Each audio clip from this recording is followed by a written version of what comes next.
Hmm. All right, so this was originally going to be kind of a quick episode, but not quick. I don't know about this telemetry gear, the heart,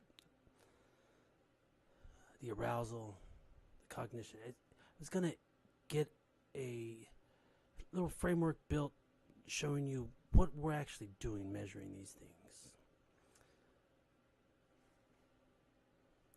What are we looking at here? The heart, what? The arousal, what? Okay, what are we looking at? What does this matter? What do people care about watching this? So it's gonna have something so we can like not have it too complicated. So it'd matter when you watch. You can be like, oh, I get it.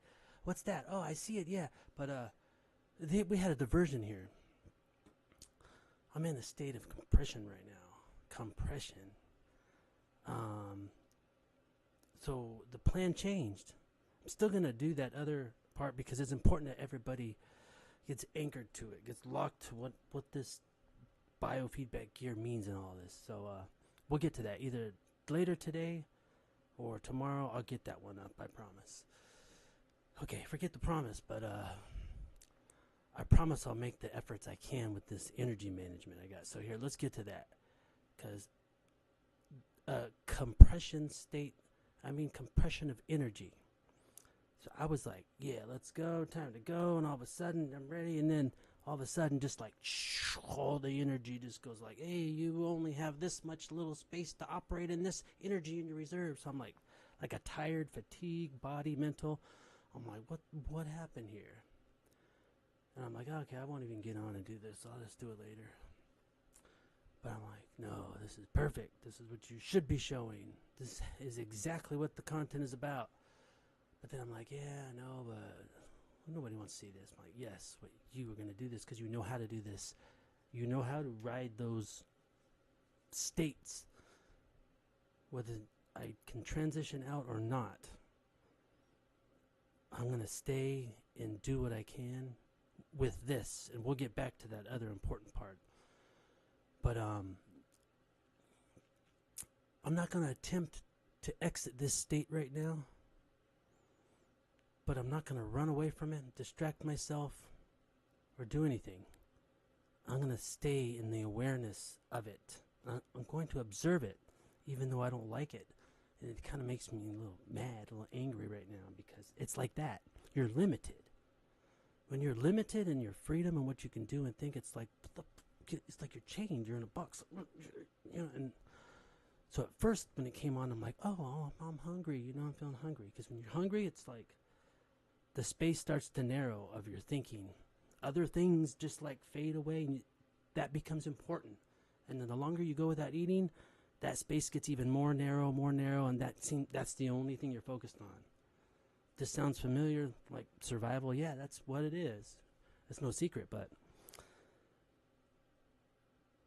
so I ate something. I'm like, okay, yeah, it's probably I'm feeling angry, a little not angry, but like less resourceful. But it didn't help. It didn't. No, I actually got more tired. I actually got physically tired after I ate. So I'm like, what happened here? Okay, this is not an energy situation due to the food, like a fuel, like a metabolic calorie energy conversion. It doesn't seem to be that. So I think sleep. Was it sleep? Did I just not get enough sleep? Is there something different there? Not one. That wasn't really any different. So, but there's like this like irritation, anger, just like this, you know, everything's like fuck off. It's like I got a giant bag of fuck yous for everything. But I still feel this other part of me that's like watching and observing it and communicating back to me like, yeah, you feel that. That's real. That's happening. It's like the things we experience in life that are in the moment real and we feel it, whether we're right or wrong, whether we're mean or nice, whatever. They're real. They're not yesterday or tomorrow. They're real and they're continuous. It depends on how long you're in that state. They're continuous. So it's real. So when someone says you're wrong or you don't do this, don't do that, I mean, you're not really. If they're trying to tell you that to ignore that or focus on something else, yeah, that's good. They're trying to help you, and that could help. But sometimes I don't even know where I'm going, so I'm trying to go somewhere, but my navigation ability is limited to this constrained space. So that's the space I must navigate in. So, where was I going with that? Yeah, so here I am, and I think everybody could relate to this because sometimes we're not in the state we want to be, and we know it.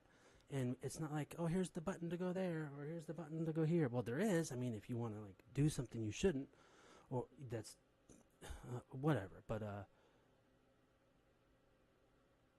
you just go on doing what you do. If you're aware, if you're noticing it or not, there's a pattern that we have that we normally do when we're in those situations that either take us out or keep us in. And some of us have some patterns, locked in that are excellent, that take them out, that they practice and they've been conditioned, whether they know it or not, and they operate well.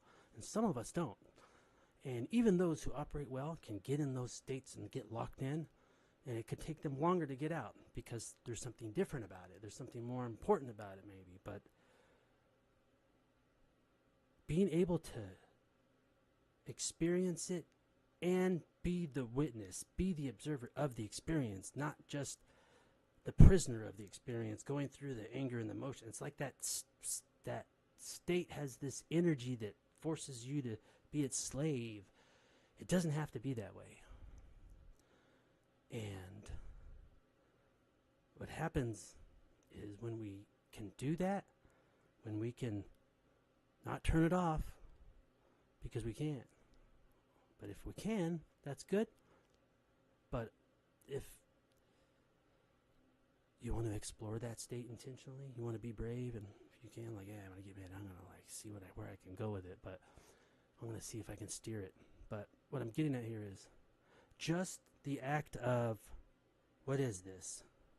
Why am I upset? What's bothering me? Did someone do something? Did someone say something? Like, did I eat enough? Is it time to eat? Did I sleep? All those things. You can do that in that state. That doesn't mean you're going to do them all nice and neatly, but just doing them, even like the way you might hear my tone, like just doing them is still being the observer.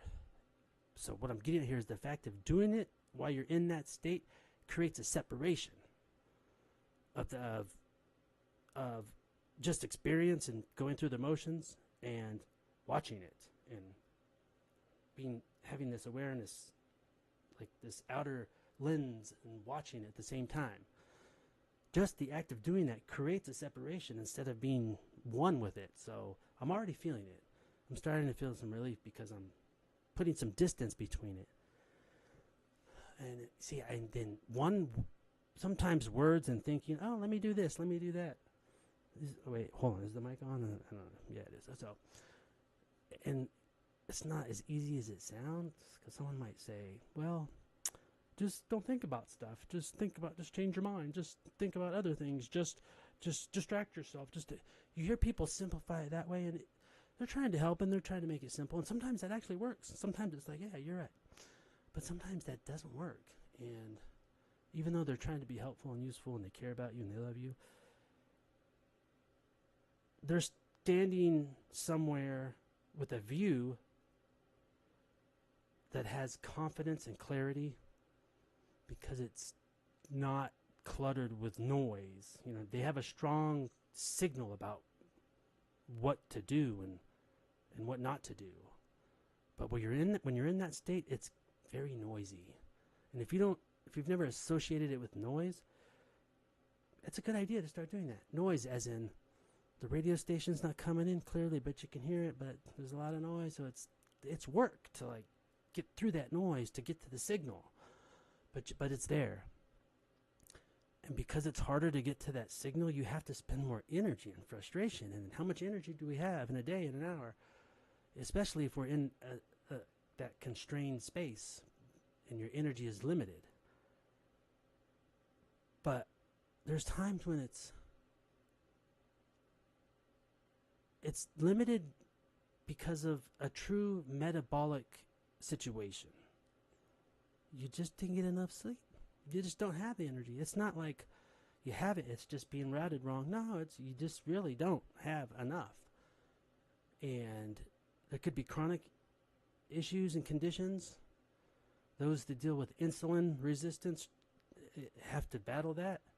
We can go on with, disease management and things like that, but I'm just trying to get at the point to where sometimes it's just you're not going to have any more of that energy unless you go eat or you take a nap or you get your insulin shot, whatever it is. Or so, but there's other times where no, the energy's plenty. It's there. I know it's there. I just don't have access to it. It's going somewhere else. Because you could tell, because when a person's like upset or angry, it's not like they're depressed, like, oh, yeah, energy. That's a depression type state. Because they're compressed physically, and, it's, you see it in their movement, their body, their talking, their thinking. It's not expansive, it's compressed. Depression, compression, they kind of go together, don't they? But like this other compression state, it's actually high energy. It's arousal. It's like anger. It's like frustration. It's like packed with energy, but it's steered and directed in another way. So it seems expansive and powerful and confident and certain. Yeah, man, I'm angry. It's still constrained energy. It's power. There's powerful. It's high energy, but it's constrained, not expansive. So it's constrained to this shape, and that shape is what defines the container it's in. It's the shape that your energy's in, and if the shape is small and not flexible, and it can't really move around a lot, so that's your freedom, your energy. This may sound strange to people, but we have to start thinking about energy and the management of it. Not just like when you're constrained like me, but when everything's fine, because your life's going good and everything's great. But that's not enough. You can't stand still because things go down if you stand still, right? You don't just get to this point in life with everything out. Okay, I made it. Here we are. Yep, I can just sit down and relax. I'm retired from everything. Hey, no, things atrophy, don't they? Your body, your mind, your relationships. So there's this maintenance cycle that's got to go on. So, and then those that are already like, they already get that. They're like, I know this, I got it. I'm not down here, I don't have problems, and I'm all broken. I'm not even like at that middle point. I'm like way up here, and I'm good, and I do this, and I do that, and I exercise physically and mentally. I got good relationships, go to church, all that, whatever. And that's great. But if the maintenance up in that high space isn't done, then it falls. Gravity's like permanent for everybody, and it's a fact. So we never escape it, do we? But so it's for everybody. But right now, I didn't want to do this. I was like, no. But that voice was like, yes, you do. This is why you're doing this, because you're going to show it all. But not just show some weird guy, being angry and saying stuff, but I think it's good that I do it because I can attach myself to the signal through the noise of anger and compression. So, but I was trying to get something. Words don't always work. They often don't work. You can think yourself out of it. You can try, but if you don't have access to the paths that the energy needs to go for that type of thinking, then that doesn't often work. There's a different language that's so incredible, and I haven't used it yet, and I know it's there, and I'm going to use it. So there's the physical language. The physical language is a real language. It's a language that is an experience language. So it's not a simulation type thing. It's not an idea. It's not a technique or a strategy, which those could be good. Someone's struggling, whatever, maybe a psychologist or a therapist, they give you this strategy. Now do this, do that, and here's the model, and you step one. That's great, but it's a simulation, right? And if you can't use it or access it or put the fuel in it, it's not going to work. So it's good, but it's not real until it becomes real and fueled. But if you can't fuel it, it's nothing. So what I'm getting at here is not an idea, not some technique or language or special words or way to say them, but physical, actual language that your body understands and your body uses to communicate with you, which is this energy. So this gear that measuring my heart rate and how it goes up and down and all that, so it's related to that. Because most of you, many people know by now that your heart's beating in your lungs. They're there. They got this close relationship. You got your heart beats continuous. It doesn't stop, day, night, whatever. Your lungs don't stop either. They're continually, compressing and expanding. Well, hey, there those words are again. I didn't really think about it like that, but I find them everywhere. So they're compressing and expanding. So is the heart, and they always. So that relationship means something. Your heart and your lungs. It has to do with oxygen. Oxygen's coming in and it's going out, and there's carbon dioxide conversion and exiting, and there's a language in that. So if your heart's beating faster, you're more excited, you're stimulated for happiness, exercise, for angry, hurting people. If it's beating slower, then you're going to have less energy, you're going to be less aroused. That's not a bad thing. Maybe you're resting, maybe you're chilling, watching TV, whatever. But there's this fluctuation that's always at play. It's an oscillation. It's like a wave. The ocean doesn't stop its waves. They're always up and down. But what I'm getting at here is this experience of happy and anger and compression and expansion. It's not just in our heads. It's not, emotions aren't just these virtual or ideas or strange, mystical, ethereal things. They're actually in the body. They're embedded in the body. They're in the body. So they're not just, emotions, you can turn them on or off. Well, you have to turn parts of your body off for that to happen. Someone might think, no, you don't. You can just sit there and think about stuff and be happy, or sit there and think about stuff and be excited, and whatever you think about is what you feel. It's nothing to do with your body. That's not true. There's an interface between that part of your brain that's thinking and using those ideas. It's simulating meaning and symbols, and then there's that other part, which is your body. We all know this because when we're upset, it's expressed in the body. Like I mentioned, the heart expresses what it needs for you, and it communicates with you, to you. But the oxygen and how it comes in and out, and I haven't even checked. I mean, the knobs look like okay, so mics look like they're good, but I don't know. Anyway, whatever. Doesn't matter. I'll make another one if it doesn't go through. But what I'm getting at here is there's this communication language to your body, and from your body to you. When I say you, I mean the part of you that is aware, that sees and feels things. You step on a nail, it hurts. You're aware. Well, your body felt it too, so it communicated, hey, guess what? You hurt. So, in the same way, the communication goes back and forth, parallel, bidirectional. So I'm going to attempt, I don't have anything hooked up for you to see it, but I will. That's what this was supposed to be about. We're still going to get into that. And some other important discoveries and insights that came from intuitions from the other episodes to make these better going forward. Not so long, shorter, easier to engage. I'll get to that because I want it to come out right. So first, let's get to this language because I need it right now. And if it doesn't work as well as I know it does, and it has, then that's another signal saying, hey, Jimbo, guess what? This really means something else. This means, go lay down, go take a break, go whatever. So I'm going to breathe in a certain way that's going to send signals to these layers below my awareness, my body, to get, I should probably, the heart rate right there, you can see it. That one's hooked up. The skin sensors are not. So we should be able to see there. 118 beats per minute. 111. See, just me like focusing on that, just kind of lowered it. All right, so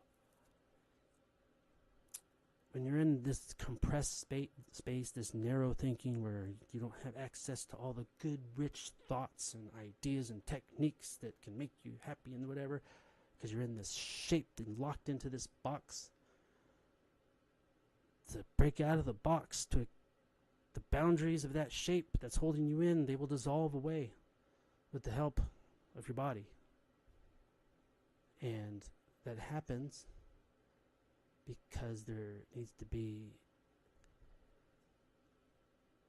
safety, signals of safety sent to the body. Because these layers below your awareness that we don't have access to, the ones that do all this work for us, digestion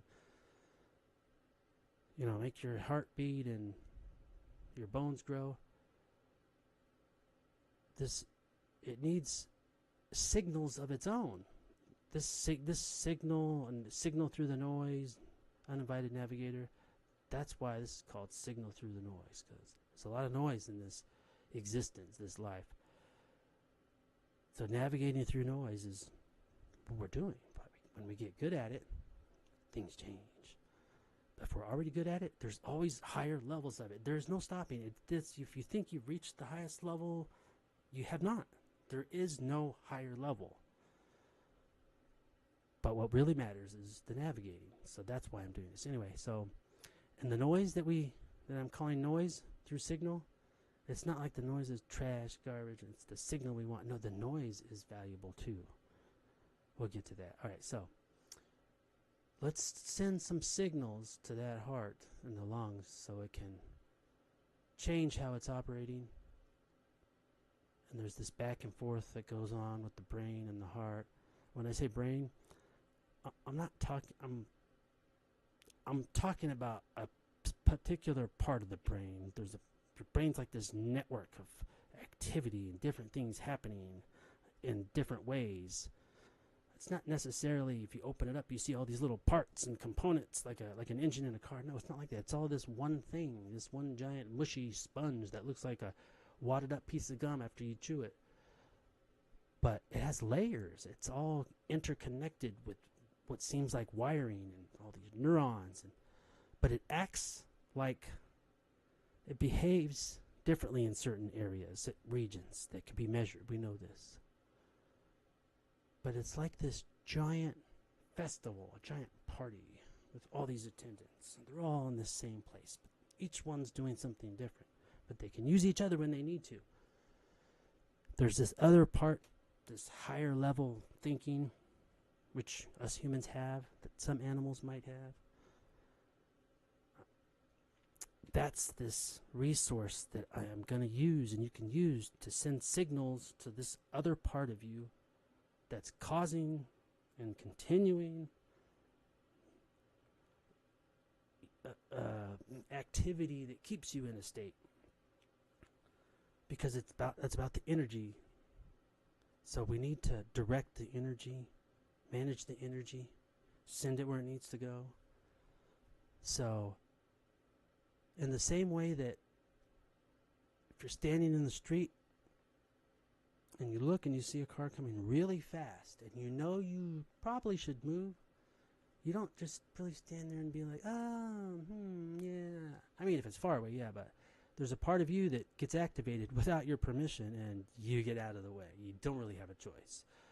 You do have a choice. You can force yourself to stay. You can use this higher level thinking I talked about or discipline, if you want to call it, using it as a discipline lever and just stay there. You can. People do difficult things in this world by using levers like that. But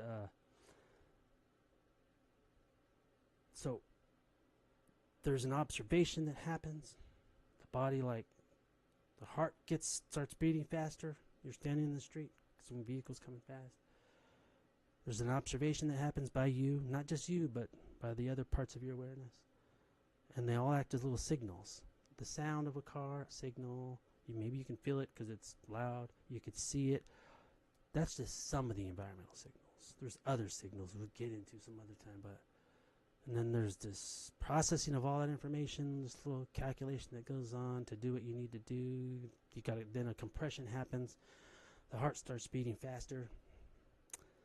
You're stimulated, more energy going through everywhere your body because your blood is pumping more oxygen everywhere. Your muscles are getting oxygen and different nutrients through the blood, and adrenaline is flowing more, and then you can do different things. You can move out of the way and save yourself. And you feel all this too. Your permission wasn't exactly needed. It just happened. And you experienced it. You remember it. You'll tell people the story. You can also witness it and observe it as it's happening. And some people do. But what I'm getting at here is that communication is, that part of you is getting signals and things happen. You know, someone says something, someone does something, you get mad, you get happy, you know, whatever.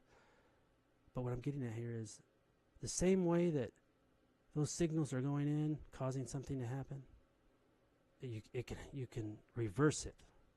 You can do it in the opposite direction.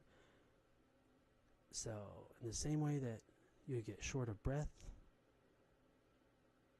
heart beats faster, your thinking becomes narrowed, compressed to a space that excludes thoughts that are not useful to survival at the moment.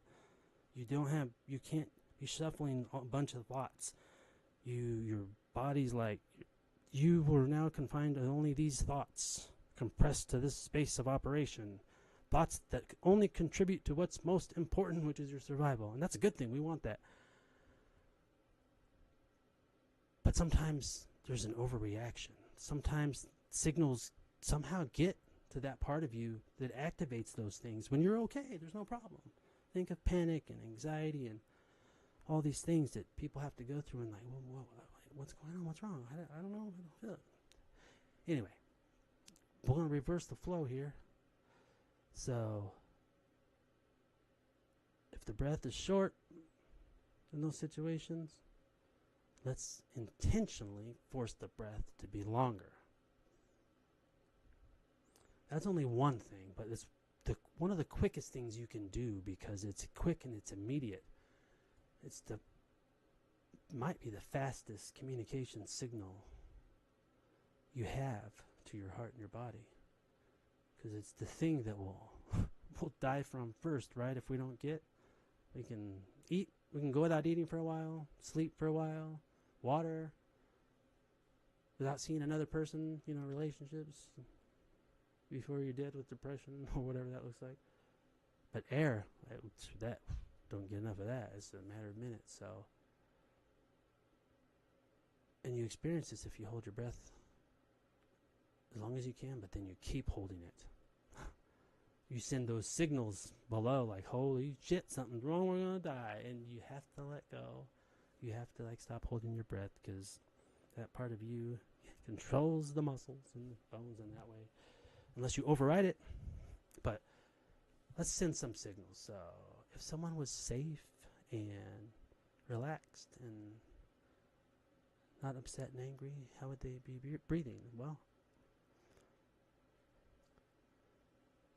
it wouldn't be short. Like, I've been feeling my breath short, and I'm sure you guys can hear it too. I've been hearing it, but I'm going to extend the breath, and there's patterns with this too. So how many breaths in, how many breaths out, whatever that ratio is, how long each one, the duration, through the mouth, through the nose, one nostril, two nostrils. I mean, if you think about all that, there's a lot of combinations there. But we'll just do one for now. We'll just do the one that suggests that short breathing is not needed. And with your mouth closed, we'll just use those two for now. It's a language. I know all this sounds like, yeah, that's basic, we all know that, but okay, fine, whatever. But it's a language. I'm just gonna use the first two parts of that language, which are longer breath and through the nose, because if you really were in danger, you'd probably have your mouth open to get more oxygen in. You can see this in fights, boxing. Oh, his mouth is open. He's tired. And when you look at the fighters, if their mouth is closed, they're using their nose. They're conserving their energy, the threat level. They're doing good. So we're going to start with the nose. Just longer breaths, that's all. Where are we at, 107? All right, I keep talking about it. Let's see.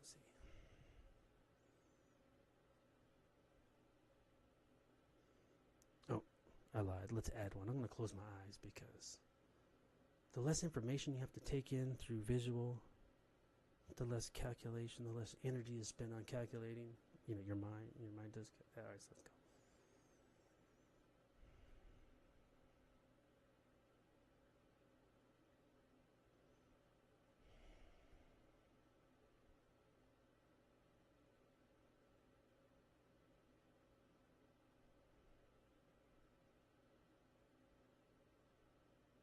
Okay, I'm impatient. I'm like, all right, let's see, what do we got? What's the screen? Oh, 102 went down, so. And that's normal for you to get impatient. Like, you want it to work quick. Like, see, it's back up. Look, I tried to shortchange the process, tried to cheat it. Oh, okay, I did it. Now, how am I doing? No, it needs more dedication than that. I'm going to add another layer that will help me stay in it and not try to exit it. Because maybe in an extreme situation where someone's having like panic anxiety and oh my god, if they close their eyes, close their mouth, breathe out their nose, it's going to help, but it's going to be hard for them to stay in that because they're so excited in fear. So then they can use this other part of the communication, which is that higher level thinking I mentioned. This is where the focus can help.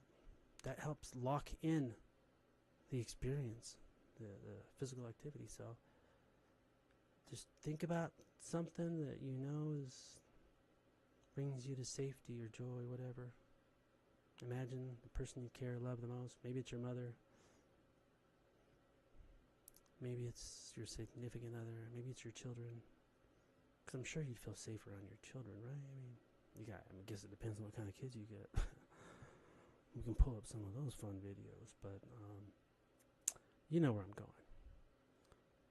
You just work. You kind of use that as like here's a fun word, overlay, but use it as like a wrapper. Think of a wrapper. You got candy or something. You put a little wrapper on it, right? Let's think of that.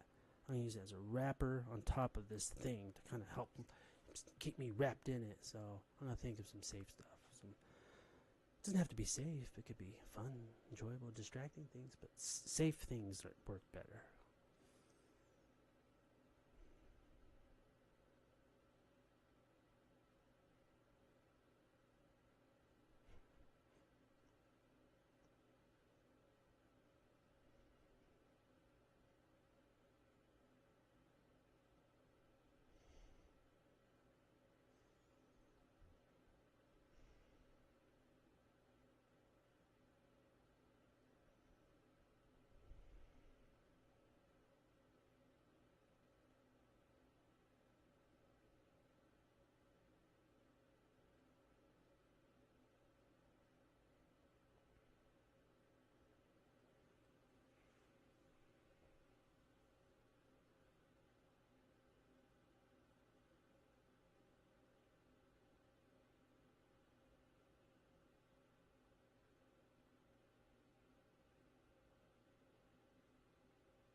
We're down.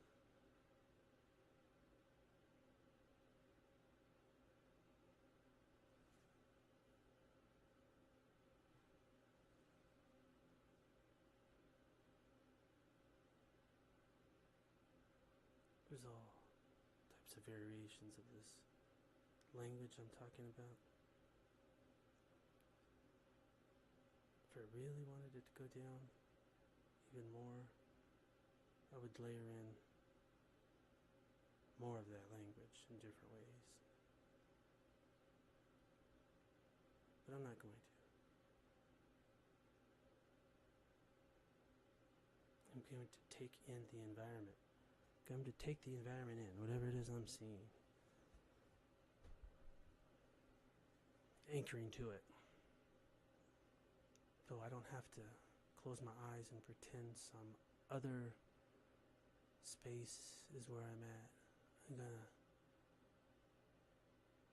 accept this one.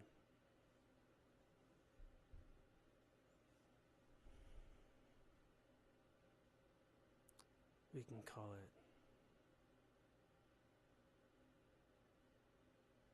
what happens before a transition. So if you're in a state you don't like, eventually you'll transition out of it. That's how it is all day long with all of our states. Some last longer, sometimes we transition in and out into different ones, back to the others. It's very dynamic that way. But this one, just gonna look around, see everything. Because often what happens,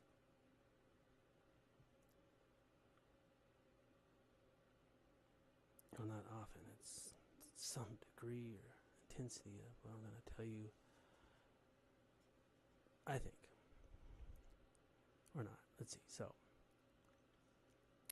the word reality is very helpful here because what is reality?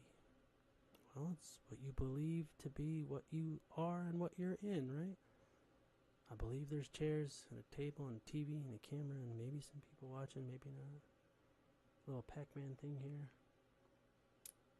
A keyboard, microphone, a navigator jacket. So this is reality. And focus on reality.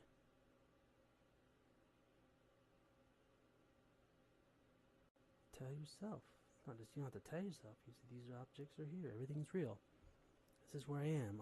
I'm in it. I'm in this. I'm not in some other reality. The reality that was temporarily built and you were stuck in, and I was stuck in, still a little bit in it.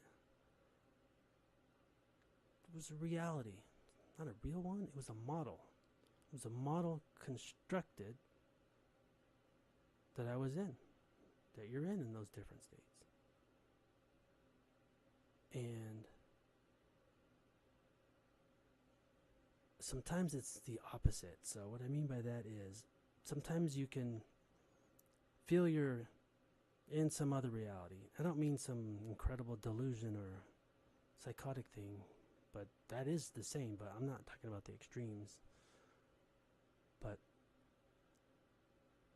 when we're not feeling what we want to feel, and even when we're feeling like supercharged and like you can do anything, you just succeeded at something, you're in the middle of it, you're about to win, everything's going great, that's another one. You're in that for a while. So your mind is constantly keeping you anchored to these different states.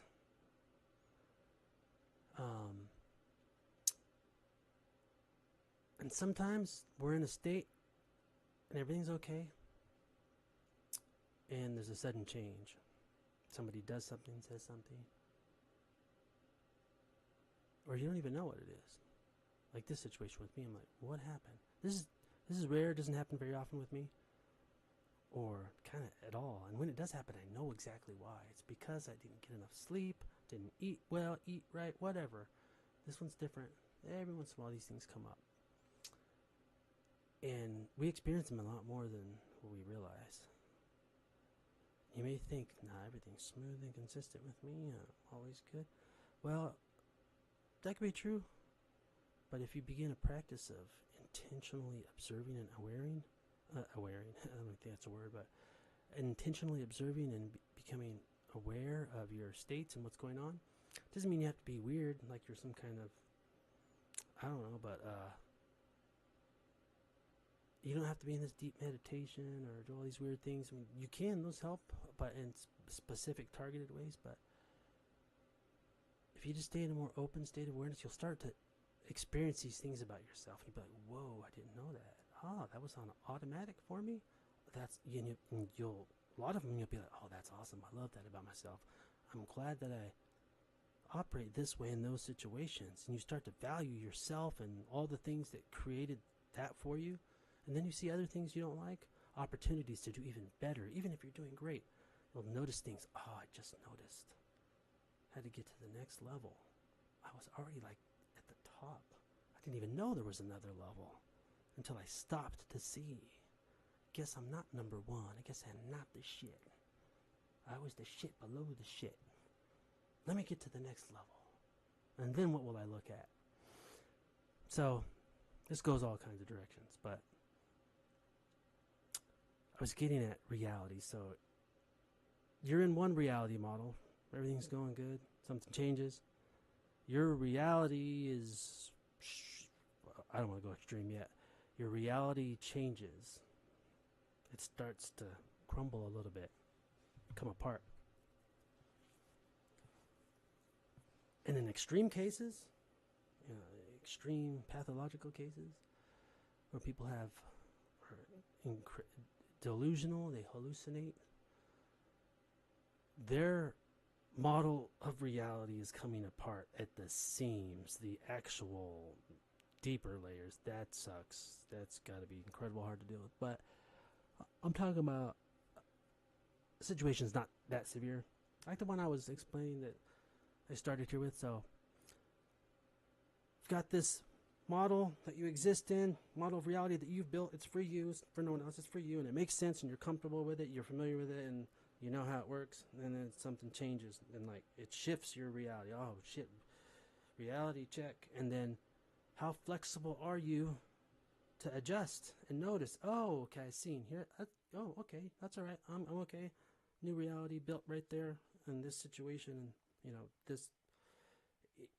there's a flexibility and agility. It has to do with what we've been kind of talking about with your heart and your body and your mind. So that's later. But if you can't reconstruct a new reality for yourself in a quick enough time, it's not good. So we can think about that as like a lost feeling, right? So all of a sudden, things were one way, and then all of a sudden they're a different way. It's like, whoa, what happened? Where am I? What's going on? It would be like you're at work or whatever doing and you yawn, and then you open your eyes and you're like standing like in the restroom, or someone's in front of you and talking to you, but when you yawn, they weren't.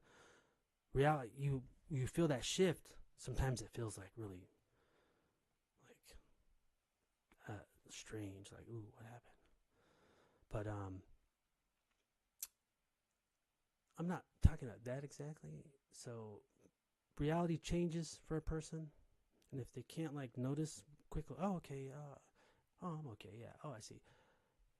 Because when when the reality you've been living in changes, and you're able to notice and stand apart from it, oh, I see what changed. Like you can learn, oh, well, that's good that changed. I'm glad that's different now because I needed to know that. Or, oh, this is not good. Let me do something there. But when you're in a situation where your reality changed suddenly, you're lost for a while. It's like survival, is required.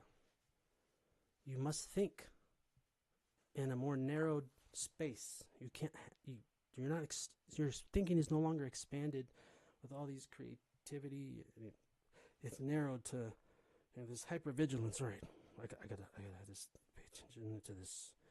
What's real? What's not real? When I say real, not real, I don't mean like you're hallucinating. You don't know what's real. I'm talking in a psychological sense. It applies to both though. But you have to like figure out what's real and what's not real, and it's like real in social reality, real in who are the people that like me and don't like me, and what are my skills and not my skills, what can I do, what can I accomplish, am I a good parent, am I a good, husband, wife, daughter, am I good, all that can be shaken up, and that's a problem. And that's why you go into a state, because your reality changes. Not your reality doesn't really change, but the model of reality you were operating in changed. And the update from that to you was there was something missing. Like, oh. Anyway, what I'm getting at here is you can see this in children a lot as they grow up. tantrums. They get upset. They get mad. And it's like almost hard to shake them out of it. It's like, what the? I mean, you try everything, it doesn't work. They're just like, nothing matters. Like, and people are like that too. I mean, adults.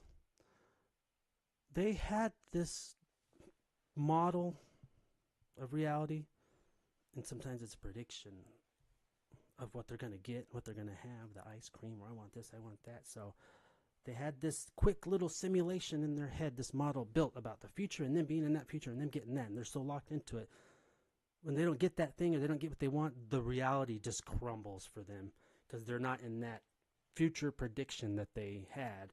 Oh, this is not what now they're having to deal with, existing in something else that wasn't what they predicted they would be in. And you see this a lot in children as they develop because they have a lot of prediction error. A lot, cause, they have a good imagination. They're very expansive. They get excited easy. They get locked on to novelty, locked on to things that are enjoyable easily. And when they don't get it, that reality that they built, that they're going to have it and get it. Or if they're already in that reality, enjoying something, and time to put your toys away, time to stop doing this, time to go to bed, that reality they were living in and enjoying, it has to come apart and crumble. And then there's this instability, and they're upset and they're angry. And it may seem like they're being mean and ornery and disobedient, and you're seeing that. They're fighting, yeah. So for them, it's a survival thing, even though they're not going to die. But for them, it's a survival state because when your reality crumbles, you have to survive. If you think about it in extremes, which children think in extremes. So children, as they develop, are so useful as examples of what goes on because they exist in the expansive state more. So I use that as an example of reality crumbling. So when reality crumbles, you can think about it as, oh, what's real? Because if you can see what's real and what matters, reality starts to form again. The same way as if someone was having an episode, a delusion, hallucinating, whether they're psychotic or schizophrenic or whatever it is, real extreme. They're seeing things. The physical environment is actually not the same. They're hallucinating, or they're paranoid and they think people are after them and the CIA is listening to me. But if you think about that extreme, maybe we can just say it's a metaphor for a lighter version of it that we all go through. If someone is hallucinating and then they don't think the tables are here, the walls are here, they have this fear of they might die, because if you don't know what you're in and where you're at, like kind of like a dream, you wake up and it's scary, oh my God, where am I at? But if you don't know how to navigate, because you don't know what's real to physically navigate, it's like you don't know to step here or die, go there. Navigation becomes like incredibly hard. So what do? You re-anchor to reality. You stabilize, you ground. So you begin looking at the reality. Okay. And breathing at the same time. So looking at objects, okay, feeling them, even grounding yourself, just holding on to it, just feeling it. Even laying down and just grabbing the ground. Go outside with the grass, stick your hands in the dirt, the sand, grab a tree, like, oh, this is real. I know this is real. I feel it. I'm grounded. Because you can grab like a little dresser or a table or chair, and that can help, but they're not as grounded as the earth, the actual ground. Like you grab a giant rock and hold on to, oh, I'm grounded. All right, I'm not going anywhere. Tree, lay on the grass, stick your hands in the dirt, whatever. You're grounded to a reality. You're okay, I'm connected. So that works on a lot of levels. I'm not saying it works for everybody, but try it sometime. Sometime if you're having like anxiety, go outside, lay down in the grass, feel it, and say, this is the earth and I'm on it. I'm not saying you thought you were somewhere else. You thought you were in space, or you are hallucinating. I'm not saying that. I'm saying those are signals that the body takes in, that I was talking about earlier. Because you communicate with yourself in those ways, and you can influence that part of you. And you can do it in ways like that, because that part of you is not intelligent in the way the other part of you is, the observer, that higher level thinking. I can do all the math, and I can see this and think that. I can play chess. I can figure out these people and whatever. That part that you know you can do, and you see and you feel and you actually participate in, that's different. This other one I'm talking about, it's kind of dumb in a way. It's kind of gullible. It'll believe stuff. It'll take in stories and signals that maybe aren't true or maybe not accurate, and it'll run with it. So, and it's supposed to be that way, because it's only in charge of certain types of information, because that's how it should be, because there's so much going on. You don't want to have to process all that. You die of overload. But anyways, what I'm saying is you send signals to that part of you that you're grounded. Oh, I'm grounded. Oh, okay, I'm on the ground. And it doesn't have to be extreme cases, but if you go lay down outside on the grass, feel it, move around, just like breathe, whatever, just send those signals to yourself that you're grounded. There is a reality here that I'm in. I'm safe. I'm not in some unknown territory or terrain that I don't know how to navigate. I know how to walk on the ground because I feel it. It's there. And I know. I'm not saying you need this in situations like I was, where I was upset or angry or mad, but it will still work incredibly powerfully, because you're sending those signals. Now my heart rate is still going, but it's if you see, it's kind of going high and then low. It's going, before it was just like 115, 116, 120. It was staying up there. Now it's a bit lower, and it's dipping down, 99 up there, 99 up there. That's better, because that's flexibility and agility, not stuck in angry, or not stuck in low heartbeat, depression, that's agility you need. And I've kind of got it back. But it's up still in the higher range, because when I say high, I don't mean high as in some average standard for everybody. This is what most people should. I don't mean that. It's different for everybody. For me, depending on the situation, it's usually higher. People who know me, they know that I've got like the energy of like 10 million people. It seems like. I don't mean strength and smartness. I just mean energy. It just seems like, and it's true. A lot of it, we'll get into that. That's a fascinating story, but I'll never give it up for anything. Management of that energy is really what's awesome. And you can see that in kids. They're so creative and excited, want to play. Anyway, that's fun. We'll get into that. You want to harness that? Well, you will. But where are we going? So, one last thing. So, if someone is like struggling, it could be anxiety or paranoia or panic. Not even that. They could just be upset, angry. Think about it like this. If someone obviously is not in the reality they want to be in, and you can tell because they're not comfortable, they're operating in a limited way. It's like their options are limited, and they have to be angry or frustrated or tired and sleepy and whatever. They're limited. Their energy is either just not there, and that's a whole nother story, partially, or the energy's there, but it's just being rerouted. Your body's saying, we're going to put it all right here. Now you're tired. Now you don't want to do anything. But the energy's there. What happens to it? That's fun too. But so if you see a person and it's obvious they're not in like the reality that they're used to or that they want to be in other words, they're not in the state, the emotion, the state, they're in another shape or form. They just need to be grounded or anchored. Even if that doesn't change the things that got them there, even if that doesn't fix the problems or whatever's new or different in their life, it will still reduce the compression and help so they can begin to navigate and manage their energy better, because it won't be constrained to such a survival space.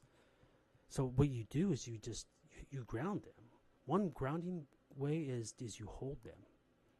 You hug them. Not necessarily, oh hey, I love you hug, whatever. Like a tighter hug, like kind of squeeze, like they're stuck, they're attached, they're anchored.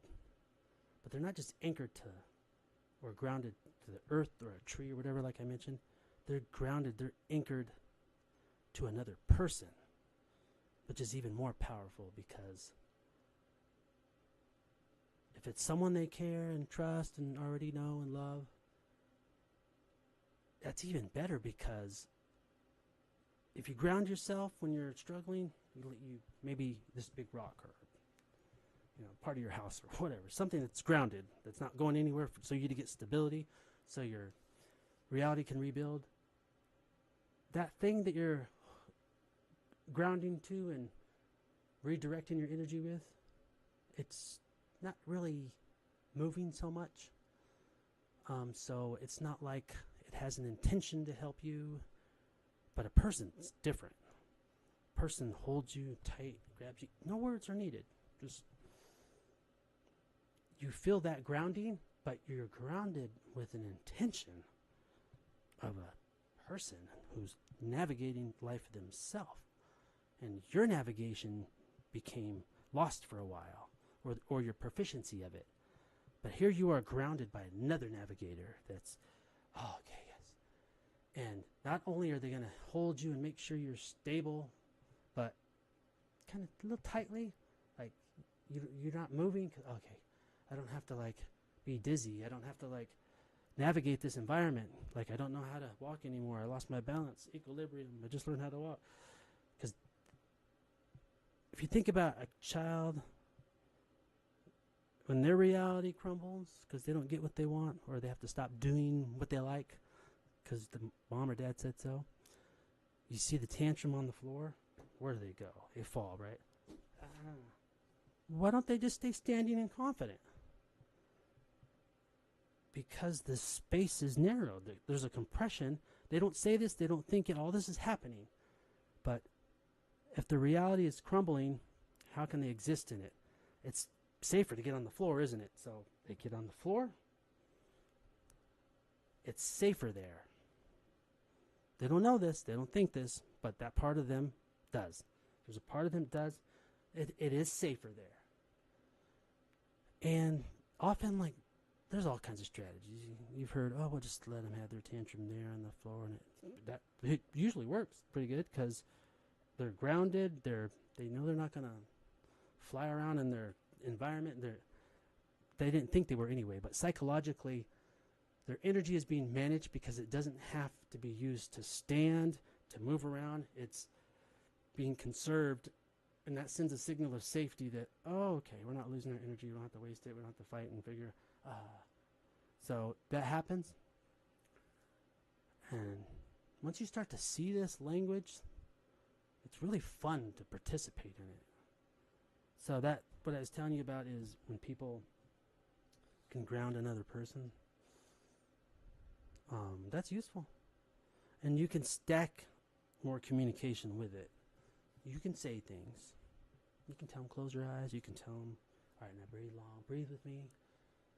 You can tell them, think about this. A co-regulation is very powerful. So you can hold them tightly, and they're upset, whether it's paranoia or panic or anxiety, or it's not, if it's just anger, whatever it is. The breathing is changed in that person because it's supposed to. It's how we operate. It's a biological function of us. But you, the person that's holding them, your regulation is different. You're regulated. You're feeling okay. Your breath is normal. Your breath is long. It's not short. So when you hold them to your chest, you tell them as you breathe. Just tell them, if you feel my breathing, you feel that? And you're breathing long and slow. And you tell them to breathe with you. You breathe together. And you see where this is going. I know you must. You have to see. This is This is basic language. It's not a new language. It's not, hey, this is day one of this course and we're going to learn all the nouns. No, this is a primal, basic language of experience and awareness that we all have and do every day, whether we like it or not. It happens. Look at my hands moving. This is all energy and motion. But I'm going down these paths. It's not scripted. It's not like whatever, because I'm just letting my mind go where it needs to go. And it's helping me with what I'm like struggling with. I don't even know. I still don't even know like what happened here. But if I really want to, I can dig deeper. But I'm not going to do that yet because I don't have full access to that higher level thinking that is expansive and creative and thinking, what happened? I don't have the amount of access to it that I need to make the progress I want. So I'm still at that other layer of the physical reality part, but I'm much beyond where I was. But yeah, so it's a communication language. And even if you imagine it, you can like grab a tree real tight and just pretend you're,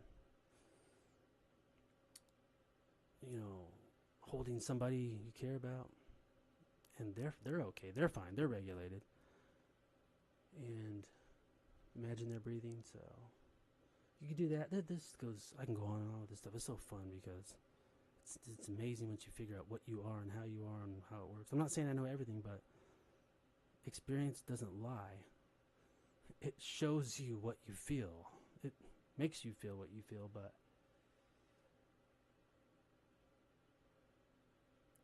one last thing on that. So that holding a person, it's important that there's no words in the beginning because those get in the way. Those are the noise.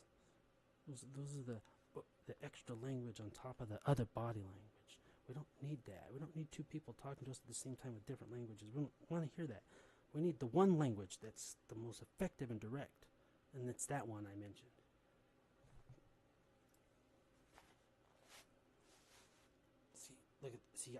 I didn't try to like go back and do this.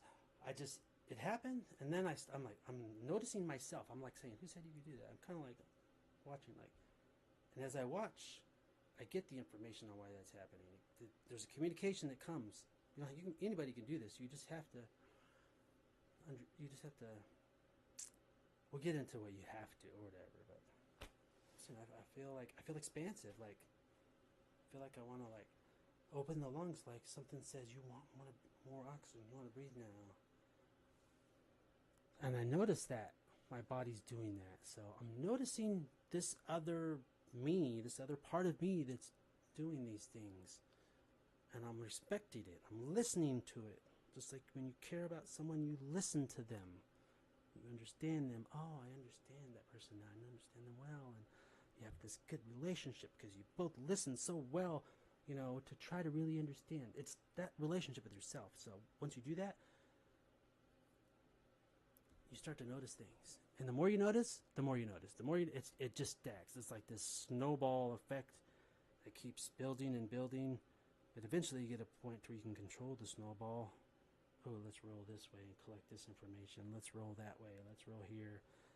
And then we move into accelerated learning because you're controlling the snowball and what it's taking in. So we got to stop there on that one. Where was I? Oh, yeah, the grounding part. So try it with the child that's having a tantrum, like they're upset. Instead of trying to force the verbal symbols on them, give them the physical experience symbols. What I mean by that is, if a child's being upset and angry, go to them, pick them up, hold them, but a little bit tight. Tell them to listen to your breathing. You don't have to do the breathing part, but just the act of holding. If you've never done that in that situation, if it's typical that you get mad, which is, it's normal because that's hard to deal with. But what I'm trying to get at here is they're going to have this weird look on their face. Not that you don't hug them, but you hug them in different situations, right? It's almost like if you're used to hugging your kids when everything's fine and happy and they do something wonderful and they're cute and they're used to getting love and hugs. That's one thing. They're used to that. But when it's in a situation where it's normally difficult for you to deal with that person,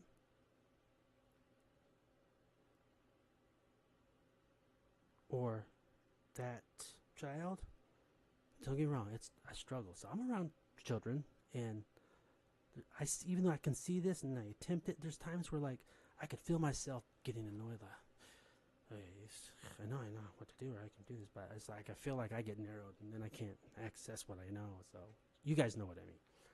But you can try this experiment with a person. They might freak out a little bit.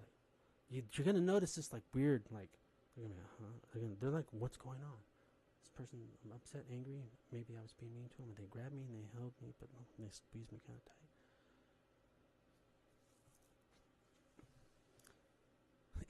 It's pretty interesting because the child or the person will be like, sometimes they'll look at you with confusion, and sometimes you'll see this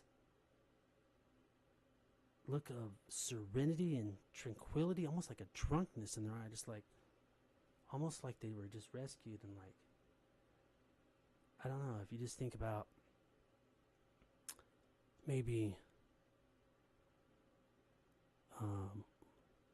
a flood, a lot of rain, whatever, and let's just say a woman is stuck in the water, the flood's rising, the waters are raging, helicopter comes down with the whatever that's called, it's some kind of rope or cable, or what do you call it on a vehicle? I know a vehicle has it, winch.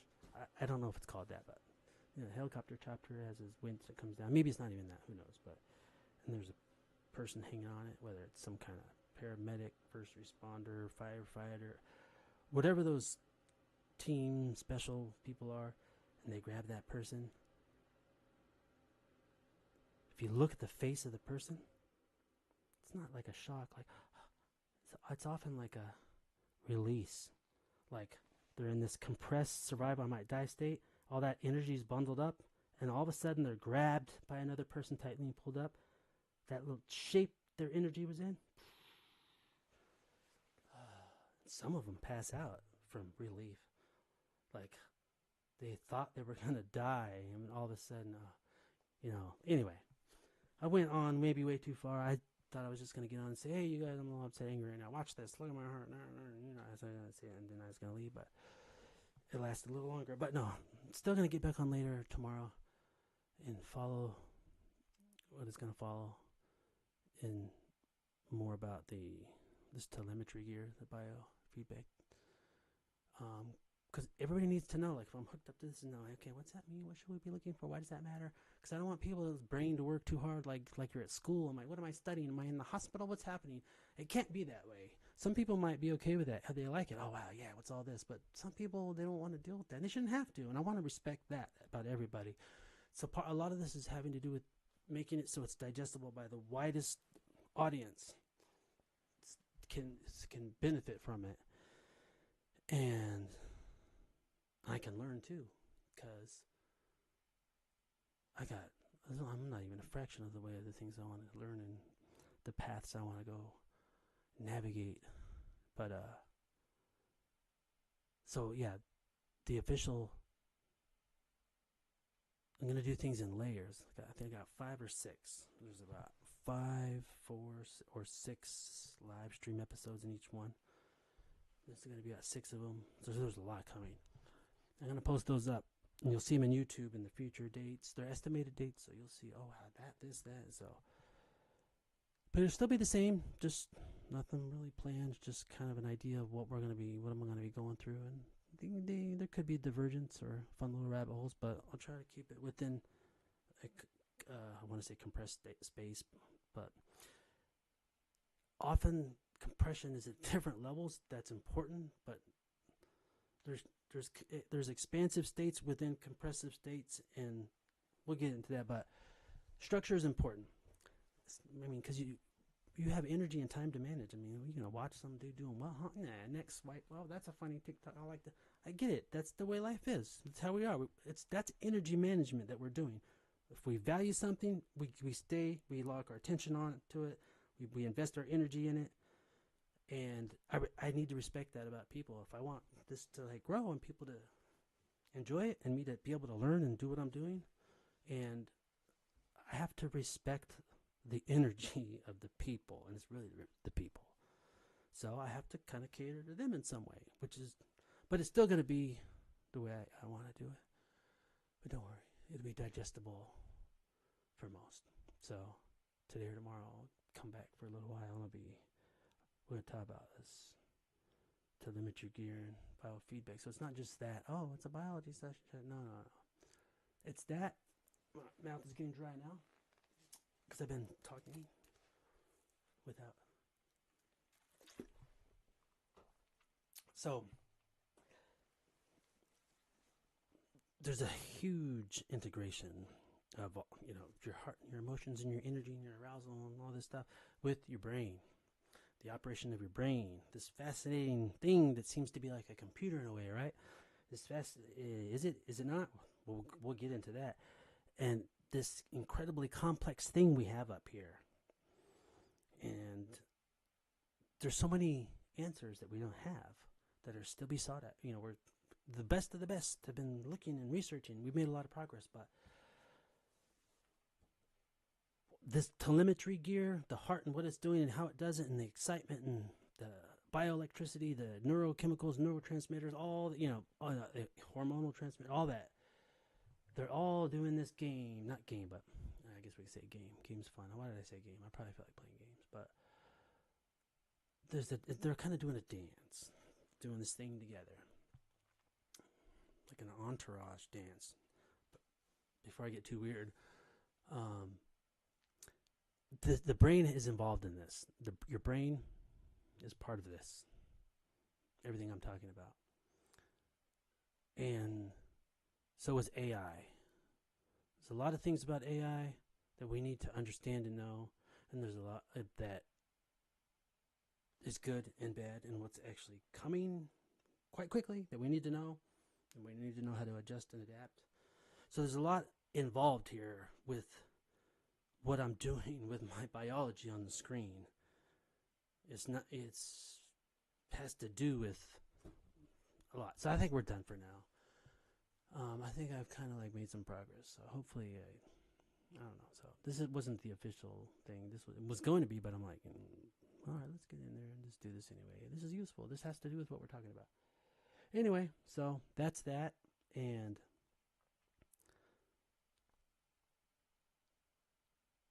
I think I'm starting to see now, like, what it was. I think I understand. See, I'm getting some intuition now from the part of me. Like, you ever get intuition? Like, oh, you got this strong feeling of certainty about something, but you can't quite pin it down to what it is. That's real. How far does intuition go? That'll be fun once we get into that. But I'm starting to get some signals from that part of me. Some intuition. My brain's like doing this work in the background, like trying to solve this problem for me. Because I obviously took in a lot of observations about it, so now it has to like do something with it. It has no choice. It's like, oh, he's feeding this to me. Now let me get in here and calculate and see and help him out. And it's already starting because I gave it the raw signals it likes best. And I'm starting to see what it is. So the next one I do will be soon, today or tomorrow. Should be. All right. Oh no. Yeah, I didn't hit record or play it. None of this went anywhere. Damn, that sucks. Just kidding. I don't know. No, everything says it is here, but I think we're done for now. I think maybe I do need a nap. Maybe not. I don't know. I'll figure it out. But I know how to regulate myself in certain ways. Music is good. Listening to it, yes, but actually singing it. Doesn't matter. You don't have to be a good singer or not. Just hum it. That. Video games are a pretty good regulator. There's some abuse potential there for sure. Video games could be a good regulator. But, okay, that'll do.